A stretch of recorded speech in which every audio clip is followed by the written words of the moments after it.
Je vous remercie tous et toutes de votre présence ici ce soir.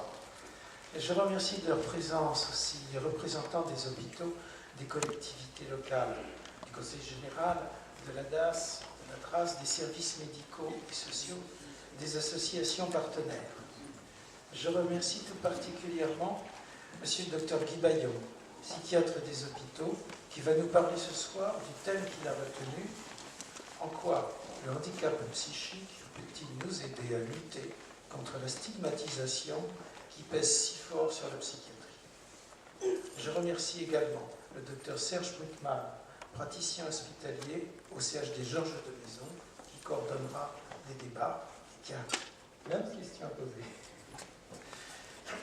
La 21e semaine d'information sur la santé mentale, dont le thème « Santé mentale, comment en parler sans stigmatiser ?»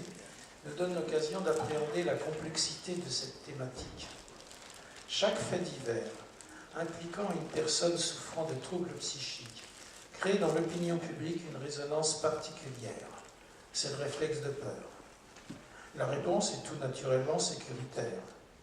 Or, cette forte stigmatisation pèse sur les patients, toujours à l'écoute du monde, sur leur famille et sur la psychiatrie.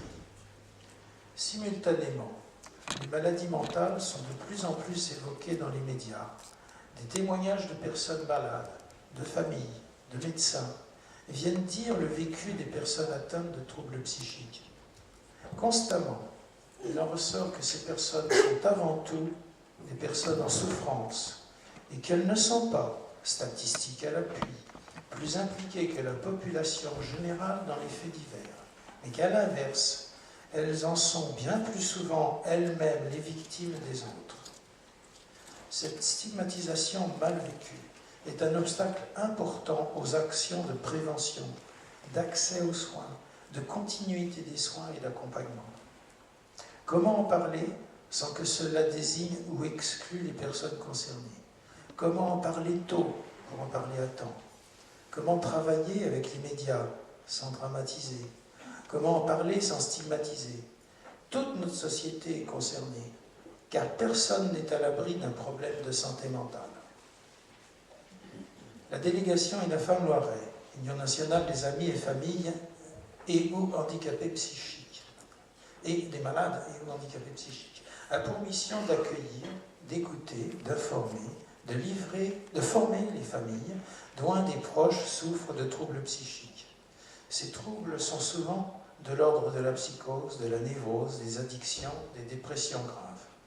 La conséquence de ces troubles amène souvent la reconnaissance d'un handicap, le handicap psychique, reconnu à part entière par la loi du 11 février 2005. Désormais, on associe plutôt le handicap mental à une déficience intellectuelle, souvent détectée très tôt, tandis que le handicap psychique n'implique pas de déficit intellectuel majeur, mais est associé soit à des pathologies psychiatriques, soit à des accidents tels que le traumatisme crânien.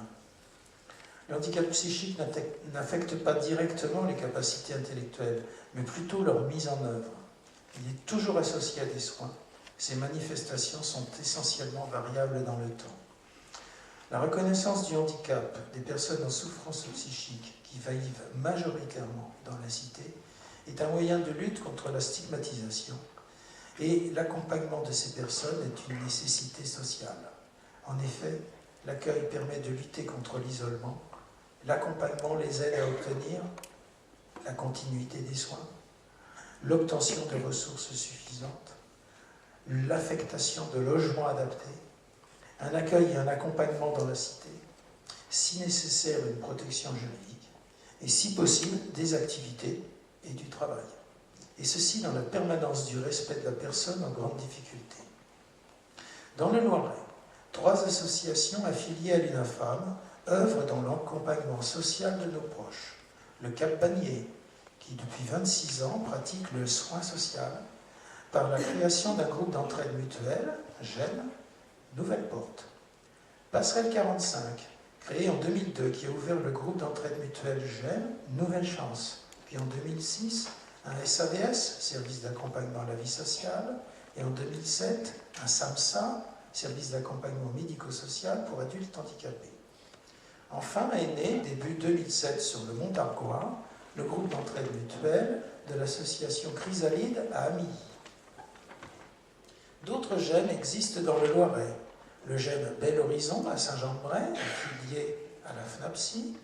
Le GEM de l'association Pléiade à Orléans, affilié à la Croix-Marine. Le GEM de l'association Léa à Orléans. La possibilité de création et de soutien de groupes d'entraide mutuelle induite par la loi a permis l'existence de nombreux GEM en France.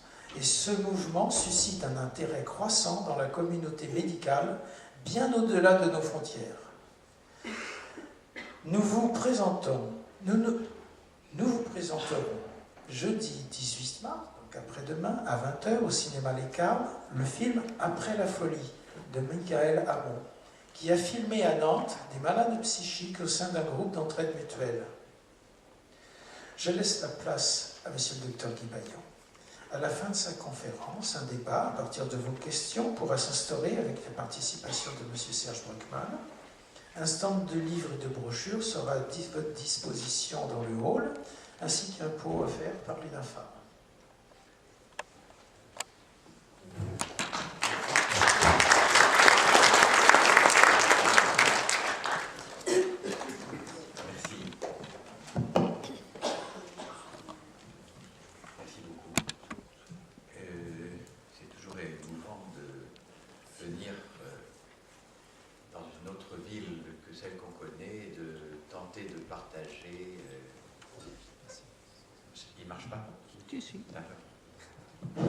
Oui, ça, il faut simplement être un peu technicien.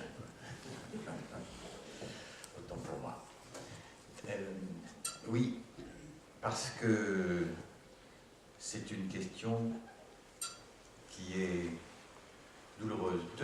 Je suis en retraite depuis 8 ans et je peux vous dire que si je recommençais la psychiatrie aujourd'hui, je la commencerais d'une façon tout à fait différente.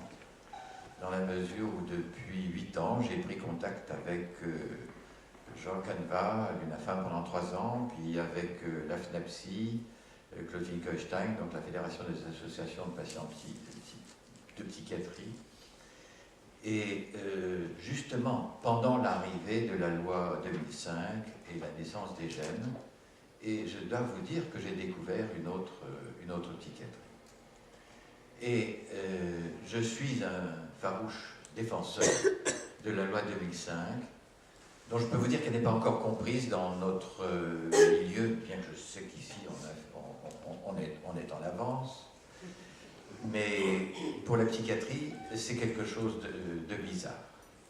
Alors, merci beaucoup, M. Piton, de m'avoir invité au nom d'une AFAM. Je suis très contente d'être à côté de mon collègue, dans la mesure où je viens de découvrir que nous avons la même patronne. Vous savez, la psychiatrie ne s'apprend pas sur les livres. La psychiatrie, ça s'apprend dans les échanges, et on a eu la chance d'avoir comme patronne une dame qui s'appelle Hélène Chéniaud, qui était pour moi un peu comme une Socrate faite femme et psychiatre. C'est des choses qui arrivent, et qui m'a permis de creuser peu à peu une façon d'être avec la personne qui souffre, ce qui est loin d'être évident. Je suis bavard, vous savez, quand vous m'arrêtez, vous êtes sûr, hein? Bon, donc j'ai 3 quarts d'heure, on l'a dit, à peu près. Hein? Bon. C'est élastique. Élastique, c'est imprudent de dire ça. Donc, vous savez que c'est une date exceptionnelle aujourd'hui, enfin hier, exceptionnelle. Hier, c'était le 15 mars 2010, 50 ans après une fameuse circulaire du 15 mars 1960, qui a été vraiment portée comme une révolution dans la psychiatrie par des médecins, par des administrateurs, ensemble, qui ont écrit, en effet, qu'il était possible de soigner autrement les malades que dans les hôpitaux. Et ils venaient de vivre des catastrophes